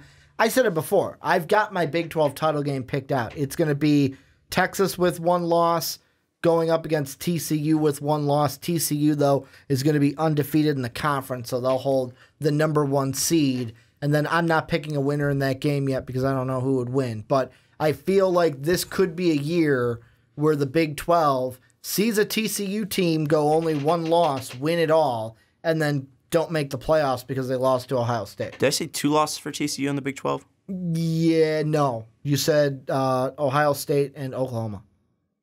No, I said they beat Oklahoma. I said 1 loss against West Virginia. Or is that it? Yeah. Okay, so they're going to finish with 1 loss. They're going to go to the title game. They're going to take on Oklahoma. Okay. Yeah, I'm on the other side. And that's going to be Oklahoma's only loss in the Big 12. I feel like that's going to be it, though, where it's going to be TCU is the for sure team in the conference title game. It's just who are they going to play, Oklahoma or Texas? Let's play this fun game. Okay. Before Mark Mangino, Mangino had two times where he's had 7 or more wins in back-to-back seasons. Name the last time they've had 2 back-to-back seasons where they were above 500. 0. No, it's happened. I wouldn't ask the question if it didn't happen. 2. No, when was the last time? Oh, like years, buddy. When was? Give me a date range now until when? You were born, or it was around your birth. I would say what 1994, 5, 1991, 1992, Okay. 6 and 5 and 8 and 4. I felt like it. No, had I'm sorry, to be 94, back in the 95, 6 and 5 and 10 and 2. So technically, I was right. Yeah, you were right. Damn, right on the head. Any final thoughts on TCU before we move on into the Boomer Sooner? They'll beat Kansas. Well, yeah. The entire Big 12 should probably beat Kansas. If you lose to Kansas, you should probably move out of the Power 5. But this is where you guys come in. Let us know what you think down below in the comment section. Oh, wait. Who was the Tulsa quarterback? I got to finish that out. No, you didn't give that one. I got to find him. All right. We're stalling here. BJ? Was it BJ? BJ? What's his name? I got to find Tulsa quarterbacks. I got to be better at we completely forgot about that Tulsa quarterback. Yeah, I mean, people are probably dipping out already, so it's fine. Let's go to ranker.com. List of Tulsa quarterbacks, best to worst. Dane Evans, no. Gus Frerotte, no. G.J. Kinney. Remember Gus Frerotte? Remember G.J. Kinney? I remember Gus Frerotte like in the NFL. It was G.J. Kinney. G.J.? That was a guy. G.J. Like, G.J.? G.J. Wow, that's Kinney. Usually it's like JJ or DJ. No, it's GJ. GJ Kinney. Well, GJ Kinney. Let us know what you guys think about TCU down below in that comment section. And let's close the podcast, Sean, talking about the reigning Big 12 champions from last year. They beat TCU. They went to the playoff in the Rose Bowl, and they lost to the Georgia Bulldogs. Fun game, did not go past. It was the best. I would say the best play. The championship game was good.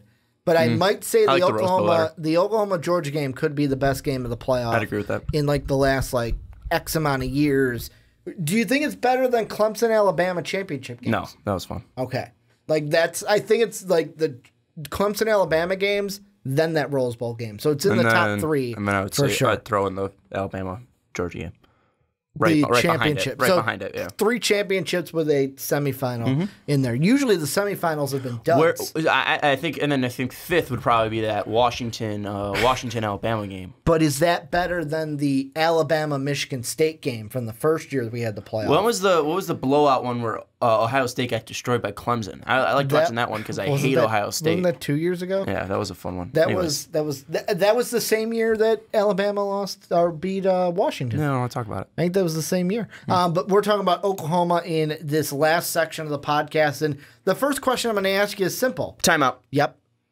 I know what we're going to get to. Okay. I know we're talking about the boy Kyler Murray, former future Moneyball star of Oakland A's. But I want to outfielder, I want to right? stop outfielder? It. Yeah, outfielder. I want to stop. He's center fielder. I want to stop you right here because Oklahoma Sooner fans. Some of these people are just Googling Oklahoma football preview. They're probably looking for somebody who really knows their stuff about Oklahoma football. I might not be that guy. But I want to piss them off right away. And I'm dead serious when I'm talking about this. You're going to hook them horns? No, I'm not hooking them horns. Okay. This is nuclear take time. This isn't about Kyler Murray. This is about the game on Saturday, September 1st. Fox, 12 p.m. Eastern. They're welcoming the Owls from Florida Atlantic. Lane Kiffin with the upset. First game, first loss Florida Atlantic beats Oklahoma. Book it. What would that even like? Book that it. would send seismic like ripples through the college football Lane world. Kiffin would be throwing massive parties. He would be balling out, and it's going to happen because he's going to go into Norman, and he's going to beat the Sooners. Well, I mean, this is going to be the level of Appalachian State over Michigan. Probably not. But it's going to be a victory for the Owls over Oklahoma. Well, and I know you might be a little bit joking with that. I'm not. I'm dead serious. I'm not betting anything because I've been bad with bets recently. Well, this doesn't. But I will take doesn't Florida, have to include LeBron. I will take Florida Atlantic to win this game. You gonna paint, here? You gonna paint your face maroon and white? No. I will take Florida Atlantic to beat Oklahoma. Okay. I'll probably forget about this, but I will bet if Oklahoma wins, I will make my Twitter profile picture a picture of good old Lincoln Riley. For how long? For a month. For a month? For a month. For a month of the entire football season. I'll do it for the entire football season. Okay. I will make my Twitter profile at Schwarbo. If Oklahoma beats FAU, my picture will be Lincoln Riley for the entire regular season. Sean's like, I can't bet another car. Yeah. I can't paint my face for the entire again. regular season. So after the Friday, November 23rd game for Oklahoma, if they, after the end of that game, I will change my profile picture. But for the rest of the season, for that Oklahoma season, I will have Lincoln Riley as my profile picture. To go off of that, though, that comment about Florida Atlantic, I want to ask you this. Not necessarily Kyler Murphy, but Murray. I keep calling him Kyler Murphy. Kyler Murray. Is this going to be a year? Because Baker, to me, it's like Baker was up here. Baker had that it factor. He had what the national media kept saying, the chip on his shoulder. Kyler Murray, to me, doesn't have that. He doesn't seem like the same. He doesn't have the same ingredients in the pot I don't think anyone does. Baker Mayfield had. I don't think anyone does. Will this be a year for Oklahoma where they take a step back, like overall? Not necessarily losing to the Owls week 1, but take a step back, enough of a step back where it's like, wow, we finished third and we're not going to make the playoff. We're not even going to win the conference title. I think it's going to be a step back just because you're not going to be going to the playoffs. So, I mean, it's going to be a step back in just that mindset. I don't think it's going to be a bad season in any way, though. I don't think you're going to be finishing with one loss, and that one loss being two losses, and the last loss being in the playoff. But I think this is a team that is going to take a step back in the sense of not being a top 4 team of college football this year, but I think this is still going to be a team that's going to be top 15. I think Lincoln Riley's still going to trot out a really good program this year. You're not going to have that marquee win over Ohio State. You're not going to have that heartbreaking loss against Iowa State. But I think you can handle TCU. I think I have TCU beating you this year. But I think that's probably going to be the only loss you have in the Big 12 this year. I think you're going to finish the season with 2 losses. Being against TCU at TCU, they get that revenge for you stomping on them last year. I think it's going to be something that's going to be a kind of a chip on the shoulder of Gary Patterson and his Horned Frog teams. That's why they get the win. But I think you're going to win the Red River rivalry this year. That's a tongue twister. You're going to beat Iowa State. You're going to beat Baylor. You're going to beat Kansas. You're going to beat Kansas State, Texas Tech, Oklahoma State. West Virginia is going to be a kind of an edge game, but that might be a game that, again, Lincoln Riley, especially Kyler Murray, is going to have a ton of experience as a quarterback then. And then, Lincoln Riley is really going to have to get his guys up because maybe you'll be pushing for a Big 12 title appearance, and then that might lead to another playoff appearance. But I think this is going to be a little bit of a down year because you're not going to be undefeated, or you're not going to be, a playoff team, but you're at least going to be a team that finishes again with a one loss in the conference. How I see this season playing out for Oklahoma is I see them being the 3rd best team in this conference. And it's like, you say that and I think people will be like, oh man, that's a bad season. We got to be Oklahoma fans are probably like, we're going to win the conference again with Murray. We're going to go ahead and be one of the top 2 teams, be in the conference title. I don't think this team makes the conference title this year. I think that 2 things that we'll look at is, one, I feel like one of the storylines will be, especially coming into the year, of how much of the credit last year goes to Baker Mayfield and how much of the credit goes to Lincoln Riley. And Murray is going to answer that question for us because if he's able to win games like Baker Mayfield, then it's like, all right, Lincoln Riley's system is more the – not saying that Baker didn't help because the other thing I'm going to cut you off. I know it's rude, but I want to cut you off here just because we got to look at what Baker was. Baker was a guy that had a massive chip on his shoulder, but also he was a veteran. I mean, this was a guy that was a senior, was in multiple programs, had to work his ass off. I'm not saying Kyler hasn't, but Kyler also isn't a guy that multiple program guy. Yeah, Kyler isn't a guy that at least has that experience at quarterback. I mean, we look at Baker. I mean, he was a senior, massive leader, 23 years old, I think he was. Kyler, still a young kid, so he doesn't have that experience. I think that's going to be something that is going to be a step down, at least for Oklahoma. I think that's going to be something that does really affect this team. That's why I have him losing to Florida Atlantic, because it's going to be Kyler Murray's first game starting as a quarterback after the Baker era. This is going to be massive expectations. I think Lane Kiffin, with his offense, is going to be able to put the pressure on Oklahoma's defense, which isn't that good at all. And it's going to show the deficiencies that were really hidden by Baker's great play and Kyler not having that experience to really rally up a team and take them back and win a game. That's why Florida Atlantic will win it. Now, I'm not saying that Kyler Murray is going to lead Oklahoma to a bad season. I still think there's going to be one loss for the rest of the season. I think you only get have 2 losses when Friday, November 23rd is over and done with. I think you only have 2 losses on the season. But the thing that the difference between Kyler Murray and Baker Mayfield isn't really going to be the quarterback play. Obviously, it's going to be lesser, but we all expect that. It's just going to be that this team isn't going to have that same edge, and this team isn't going to be what seemed well-rounded last year. But the pressure that Baker put on every other defense was massive, and then they weren't able to keep the defense and offense fresh. And then I think the other thing, too, is that Baker gave this team so much confidence. I don't think Kyler will be able to demand that in his first year being a starter. Did you say you said he's never started before? Are you just talking about at Oklahoma? Yeah. Okay, because the reason I was going to bring that up was he did have 3 starts. This was 2015, so 3 years ago. He did start against the Gamecocks, South Carolina. They won that game, but then it was interesting. The next game at Texas A&M, they play Auburn. He starts.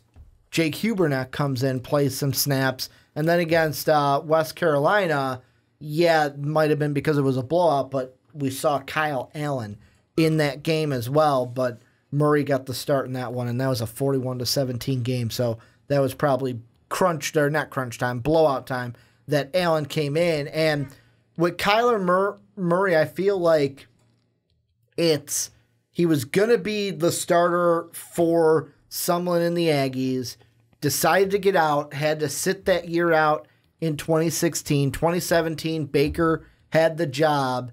And now it's going to be, yes, you've started games before, but you're so far removed from that. Like I said, it's been 3 years since Kyler Murray has started a football game. Because he didn't start a game last year. Baker started them all. He didn't even play in 2016 because of the transfer rules in college. And to me, I feel like Baker Mayfield, one of the best things that he did last year with that offense this was the second point I was going to make. They covered up deficiencies of the defense. I don't think Kyler Murray does that same thing with this offense. He is not going to cover up the defense deficiencies that Baker Mayfield did, and that's going to allow teams like TCU, like a Texas, to get wins this year, maybe even in Iowa State, to get wins this year against the Oklahoma Sooners. Yeah, I think that's going to be the thing, is that, again, you're not going to be able to hide those deficiencies. I still think this is a talented team. I still think Lincoln Riley is a great coach, and this isn't going to be a team that isn't going to be, taking that much of a fall off. It's not going to be like, wow, first-year head coach, college football playoff. What? Only 2 wins? Huh? Yeah, what's going on? It's not going to be like that. It's not a fluke. Yeah. And I think looking over, everything, you're still going to be in that range of 10 to 12 wins. 10 to 12. I think you could probably finish with 1 loss, and that 1 loss probably being to one of the Big 12 teams. I mean, most likely you're not going to lose to Florida Atlantic. I'm still sticking by it. They're still winning. The Owls are. That'd be awesome, though. It's going to happen. Like, for just college football in general, I know Sooner fans will hate it, but that'd be pretty cool. It's still going to be a successful year for Oklahoma. I mean, even though they don't have Baker, 10-2. That's what I got them. yeah, even though they don't have Baker, they still have Rodney Anderson, who is a game-changing running back. They still have Brown on the outside, who is a great wide receiver. And they still have playmakers. And Kyler is at least not going to be totally lost out there. This isn't going to be a team starting from the scratch. They lost Baker, which is huge, and that's the biggest thing. But Kyler is very talented, and at least they're not going to be losing at least the talent. And he does bring something that Baker doesn't, which is that mobility. I mean, Baker was pretty mobile for him, but Kyler's the next level of mobility. I mean, he's super quick, super agile as a runner. He is more of a runner than Baker is. He's not that same arm strength. He's not that same leader as Baker is, but he's still very talented. And that's why Oklahoma's still going to win 10+ games this year. But it really boils down to they won't have that same leader that Baker was, and that's why they're not going to have the same success as they did last year. Well, and here's the question that I have. And for just the beginning of the season, like for me, my prediction for Oklahoma, you're 10-2 this year, and your losses come against Texas, against TCU. The rest of the games you win. The thing, though, that I question beginning of the year, because although I feel like they'll win those games, Florida Atlantic comes in. They're say what you want about Lane Kiffin. He's going to have that team prepared. Do they get a win? I don't know. Maybe. You seem to think so. I wouldn't put my money on it. I'm not putting money on it. Put my Twitter on it. Lane Kiffin is going to have those guys ready to play. Then also you got UCLA. Yeah, they don't have Josh Rosen. Chip Kelly's biggest question is going to be, can he find the replacement to Josh Rosen? But that's going to be an interesting team to see how that team looks in week 2 with Chip Kelly and his offensive system, because we know his offensive system works in college. We saw it at Oregon, and then you're at Iowa State, which Iowa State, they could be a spoiler. They could be a sneaky sleeper team this year in the Big 12, and they're a team that could already have confidence coming into that week 3 game, because guess what? We beat you last year, and you had Baker Mayfield. So, I mean, this is a team that, how I look at it, is the first 3 games are going to be crucial. Then Army and Baylor, you get to, in my mindset, the players won't, but in my mindset, you take a step back. Yep. Then you got 2 tough games, Red River rivalry, TCU. Then it's like, okay, you should win the next 4, and then you're in Morgantown for the last game. So, I mean, for me, it's can you survive these waves? More importantly, the first 3 games, and then the Texas TCU. I think it's more of a lock that you beat UCLA than it is Florida Atlantic, because Chip Kelly in his first year, it's going to be, I know he's had success before. He's got to implement that offense. It's going to take a while before Chip Kelly really explodes. So I think that's definitely a winnable game, especially in Norman. And it's a home game. Yeah, it's not especially in Norman. LA. So, and especially if they lose against Florida Atlantic, they need to win that game, or Lincoln Riley might be getting fired. Not really, but again, that would be a huge, crazy, not joking, insane thing if that happened. I think again they lose to Florida Atlantic. Take that as seriously as you must. They beat UCLA, they beat Iowa State, they beat Army, they beat Texas, they beat Baylor. They lose to TCU, they beat Kansas State, Texas Tech, Oklahoma State, Kansas, West Virginia, and they go to the Big 12 title game, and they are able to get their revenge on TCU. It depends on if they're able to or not, where they'll end up finishing in the in the college football rankings. But they're going to be a top 10 team throughout this whole season. I mentioned the first 3 games. It'll be interesting to see if those games even pose trouble for the Sooners. It's funny that I bring that up because I do have them winning those 3 games. The only games that I see them losing, if any, Texas, TCU. I think they're going to be a 2-loss team. They'll miss out. They'll watch Texas and TCU play for the Big 12 title game, and they will be sitting at home. However, the 3rd team, they will get into a bowl game, and they will play. And then the question is at the end of the year of, does Kyler Murray at the end of this season go, bye, guys, I'm going to go play baseball in Oakland? Yeah. It's going to happen. I mean, he's gone. You think he's going to baseball? He's signed. They gave him 1 year. It's not a question. He's gone. Let me ask you this then. Yeah. Because we got this in a comment section for one of our videos. I can't remember which one. Do you think it's I'm going to use the word stupid because that's what the commenter used. Do you think it's stupid for if Kyler Murray is going to baseball at the end of the year to even play this football season and risk injury? No, because first off, he doesn't have an option. He's going to baseball no matter what.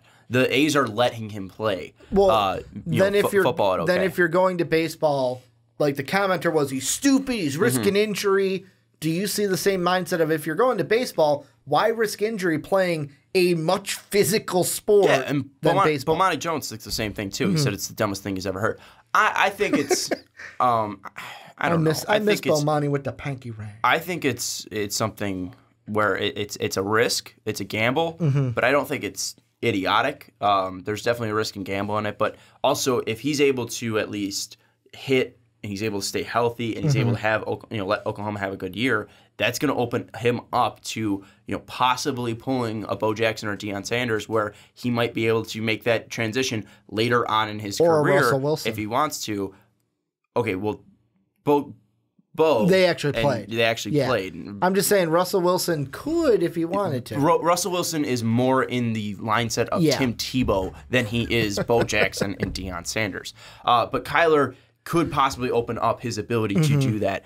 It's a risk and a gamble, but it can make him a star because if he blows up at Oklahoma like Baker did, then that's going to draw attraction to the A's, and that's going to drive up the price because one thing that's too different about baseball and football is if he's a star, he's going to be able to command, and he's able to really hit on being a great baseball player. If he's able to hit on being a great baseball player, have that dual threat of baseball fans enjoying him and football fans enjoying him, melding those two worlds.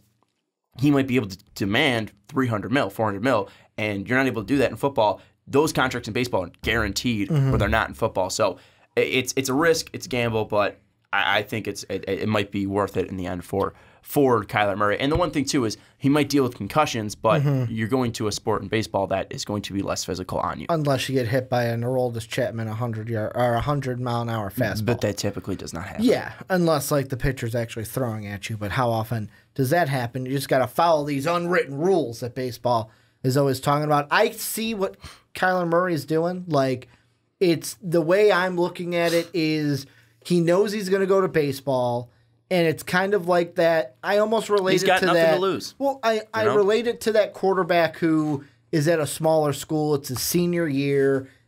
This guy's not going to the NFL. I love the game. I'm playing it just my last season. That's what he's doing. This might be the last time he plays football. It might. If he doesn't do the Bo Jackson thing. But the thing is that a guy at a small school who's a senior doesn't have NFL hopes. Exactly. Kyler Murray's a different level athlete. Well, and if Kyler Murray then wows people, he can say, am I going to go to football? Do I go to baseball? Like, okay, what do I do? He's not. There is no question. He's going to baseball. Well, okay, goes to baseball then for a year. $5 million to Oakland. What I'm saying he's got to fulfill that contract. He's going to baseball, Ricky. It's not a question. Then I'm on the side of why do you play? Like, why do you play? Because I wouldn't want to risk injury. However, I'm on the side of I get why you're playing because it'll probably be the last time he ever plays football again at that point. Well, and I think it's more of the ability to build his name up. I mean, when he's playing at Oklahoma, he's going to have eyes on him. He's going to be on Fox, ESPN, ABC, all these massive programs. His first two games for sure on Fox. His last one for sure is on ESPN. People are going to know the name Kyler Murray, and then it's better than when you're. I forget the Oakland minor league teams, but it's better playing in Oklahoma than it is in Boo-Foo River Valley River Cats. I mean, he's going to be able to draw names and be a bigger name playing in Oklahoma. The AAA team is the Nashville Sound. Yep, Nashville's not that bad. You've got the Midland Rockhounds. I believe that's Texas. Then you've got the A Advance. That would be the Stockton Ports. Then the Benoit Snappers. That's a single A team. Then the SS Rousters, the Vermont Lake Monsters. And then you have the He's probably going to AZL Athletics and the DSL He's going to start at Midland. Yeah. So. Well, double A, you think? Not even triple A? You think he starts in double A? Double A. So he's going to be the Midland Rockhounds? Yeah. Which, hey, you know what? If that's in Texas, that might be some rocky territory for a former Sooner. Maybe. But If Texas beats them, maybe not. But this is where you come in. The camera has died on us, Sean, so it's I just didn't even know we were talking our that long about audio. Well, I didn't check the camera battery. That was on me. But this is where you guys come in. Let us know what you think down below. Died? It didn't? Yeah, okay. We're not over the 30. The camera battery must have died. But this is where you guys come in. Let us know what you think down below in the comment section. Housekeeping here at the end. Go Florida Atlantic. Make sure to check out Patreon. Well, you could say go Florida Atlantic for our little housekeeping. Check out Patreon if you want to help support us more so than listening and watching our videos. Make sure to check out our store. That link is down below in the description. You can also check that out on MVPMostValuedPodcast.com. And then you can also check out MostValuedPodcast.com for everything MVP each and every day. And last but not least, please go into iTunes, give the Primetime Podcast and all the MVP Podcast a 5-star rating. Want to thank you guys for watching, listening. I want to thank everyone for listening, because that's what you're doing right now. And as always, have a good day, everybody.